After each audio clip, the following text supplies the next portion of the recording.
Hello, আসসালামু আলাইকুম। Hello guys, দেখছেন এটা সোনালী ধান, যেটা আসলে আমাদের আহ, একদম আসলে সোনার থেকেও অনেক দামি, যেটা আমরা না খেলে বাঁচতে পারি না। সেটাই আমাদের এক সময় এরকম মাঠ ভরা ধান ছিল, এখন আর নাই। হাতে গুনে কয়েকটা ক্ষেতে হয়তো ধান আছে।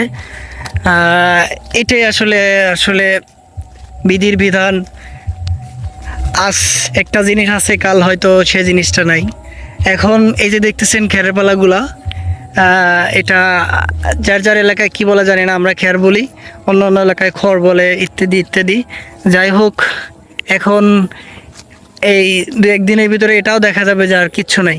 সারা মাঠ, যেখানে সোনালি ধান একসময় সর্ষে ফুল ফুটছে, সেই সর্ষে আবার তুলছে, আবার সেখান থেকে সর্ষে তোলার পরে আবার ধান বুনছে, ধান পড়ার পরে আবার সেই মাঠ, খালি মাঠ পড়ে থাকবে। এটাই আসলে নিয়ম। আসলে এই প্রাকৃতিক দৃশ্য আসলে যখন যে ফসলটাই আসুক, সেই ফসলটা অনেক সৌন্দর্য লাগে। এটা আমাদের বাড়ির পাশেও যে দেখা যাচ্ছে, ওটা ওটা হচ্ছে আমাদের বাড়ি। আমাদের বাড়িটা একদম মাঠের ভিতরেই, অনেক সুন্দর।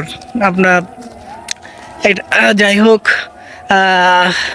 এই যে আরও ভিডিও ভিডিও আমার যদি ভিডিওগুলো যদি ভালো লাগে, অবশ্যই লাইক কমেন্ট করে শেয়ার করে অবশ্যই আমারে জানাবেন। ধন্যবাদ। আসসালামু আলাইকুম ওয়া রাহমাতুল্লাহি ওয়া বারাকাতুহু।